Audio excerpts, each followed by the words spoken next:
ত্রিপুরা প্রদেশ কংগ্রেস সভাপতি আশিস কুমার সাহা সোমবার প্রদেশ কংগ্রেস ভবনে আয়োজিত এক সাংবাদিক সম্মেলনে 2026 সালের কেন্দ্রীয় বাজেটের তীব্র সমালোচনা করেন। তিনি অভিযোগ করেন যে এই বাজেট সাধারণ মানুষের স্বার্থ উপেক্ষা করে মূলত বড় বড় কর্পোরেট গোষ্ঠীগুলিকে সুবিধা দেওয়ার লক্ষ্যে প্রণয়ন করা হয়েছে। সাহার মতে বর্তমান সরকারের নীতিগুলি সাধারণ জনগণকে স্বস্তি দেওয়ার বদলে শিল্পপতিদের স্বার্থ রক্ষায় বেশি সচেষ্ট। বিশেষ করে আয়কর ফাঁকি দেওয়ার ক্ষেত্রে সরকারের নমনীয় মনোভাবের তিনি কড়া সমালোচনা করেন। তিনি উল্লেখ করেন যে আগে আয়কর ফাঁকি দিলে কঠোর শাস্তির বিধান ছিল, যার মধ্যে জেল ও জরিমানা উভয়ই বাধ্যতামূলক ছিল, কিন্তু এবারের বাজেটে সেই শাস্তিমূলক ব্যবস্থাকে অনেকটাই শিথিল করা হয়েছে বলে তিনি দাবি করেন। সাহা বলেন, বর্তমানে শাস্তির পরিবর্তে শুধুমাত্র নামমাত্র জরিমানার সংস্থান রাখা হয়েছে, যা পরোক্ষভাবে কর ফাঁকি দেওয়া ব্যক্তিত্বদের উৎসাহিত করবে।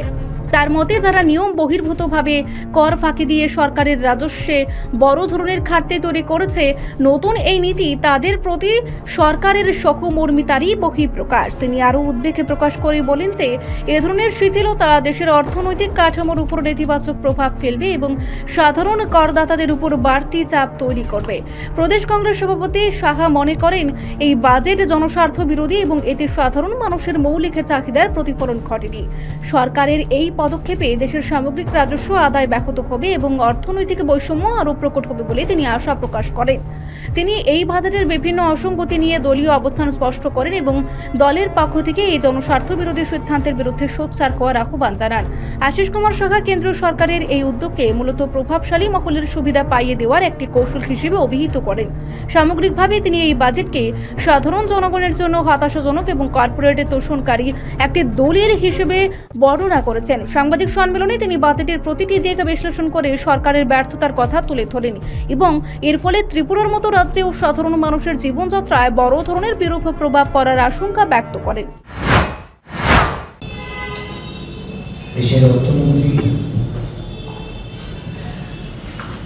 নির্মলা সীতারামনজি উনি বাজেট পেশ করেছেন।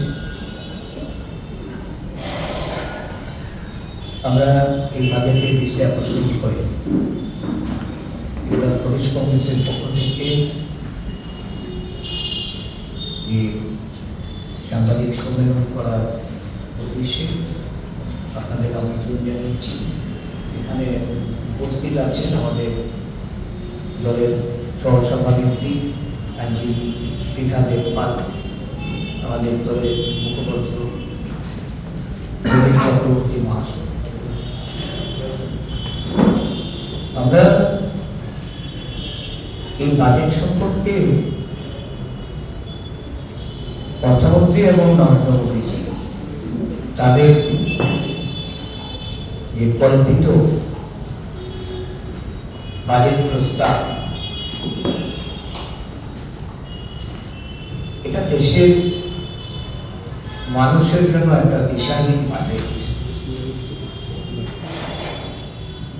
বিশেষ করে যুব সম্প্রদায়, আমাদের দেশের কর্মহীন বেকার যুবকদের, আদিবাসী দলিত পশ্চাৎপদ অংশের মানুষের, কৃষক, শ্রমিক, সমগ্র অংশের মানুষের জন্য এই বাজেট একটা হতাশাজনক প্রস্তাব আকারে তারা পেশ করছে এবং এটা বলা চলে গতানুগতিক। গত কিছুদিন আগে দেশের একটা অর্থনৈতিক যে সমীক্ষা, এই সমীক্ষায় যে বিষয়গুলি উঠে এসেছিল, এই বিষয়গুলিকে উত্তরণের জন্য যা প্রত্যাশা করা গিয়েছিল যে দেশের সরকার পদক্ষেপ গ্রহণ করবে এবং প্রস্তাবিত বাজেটে তার সিদ্ধান্তগুলি এই অর্থনৈতিক স্থিতাবস্থার জন্য তারা এটা লক্ষ্য রেখে বাজেট প্রণয়ন করবে। কিন্তু রিপোর্ট সংবাদ প্রতীক্ষা।